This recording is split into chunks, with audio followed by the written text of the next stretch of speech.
நம்மை அழைத்த தேவன் நம்மிடம் கூற விரும்புவது ஏசாயா 45:4. நான் உன்னை பெயர் சொல்லி அழைத்து நீ என்னை அறியாதிருந்தும் உனக்கு நாமம் தரித்தேன். கோரேசு பிறப்பதற்கு 150 ஆண்டுகளுக்கு முன்பாகவே கோரேசு என்ற ஒருவன் பிறப்பான், என் ஜனங்களை அடிமைத்தனத்திலிருந்து விடுவிப்பான் என்று ஏசாயாவினால் தீர்க்க தரிசனமாக உரைக்கப்பட்ட மனிதன். பிறக்கும் முன்பாகவே அவருக்கு தேவன் பெயரிட்டிருந்தார்.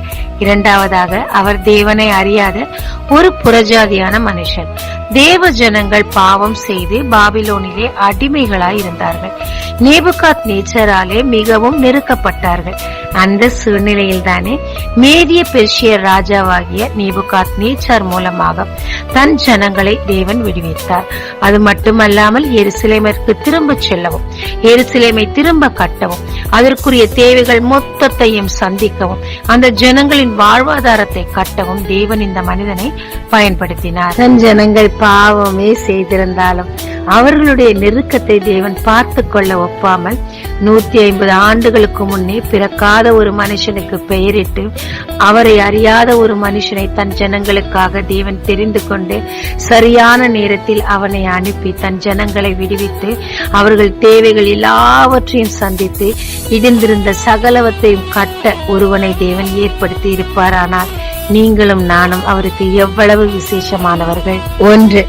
150 ஆண்டுகளுக்கு முன்பாக அல்ல, உலக தோற்றத்திற்கு முன்பாக நமக்கு என்று ஒரு பெயரை சூட்டி அந்த பெயரை கொண்டு நம்மை அழைத்து தன் திட்டங்களை நிறைவேற்றத்தக்கதாக தேவன் நம்மை தெரிந்து கொண்டிருக்கிறார்.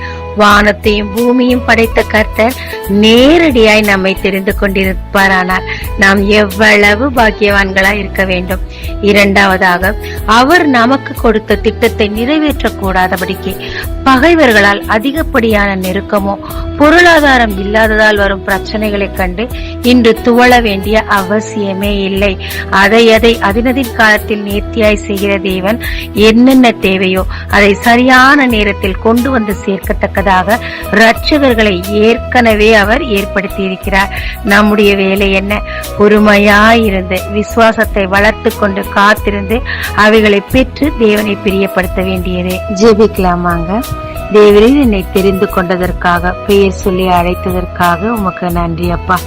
என் மூலம் உம்முடைய திட்டங்கள் நிறைவேறத்தக்கதாக அதற்கு தேவையான ப்ரொவிஷன்ஸை ஏற்கனவே நீர் ஏற்படுத்தி வைத்து எனக்காக ஏற்ற நேரத்தில் நீர் அனுப்புவதற்காக நன்றி. பொறுமையோடு காத்திருந்து பெற்றுக்கொண்டு உன் திட்டங்களை நிறைவேற்ற எனக்கு கிருபை தாரும். இயேசு மூலம் பிதாவே, ஆமென். இயேசு கிறிஸ்துவின் நாமத்தில் இந்த நாளில் உங்களை ஆசீர்வதிக்கும் ஜீசஸ் விஷன்.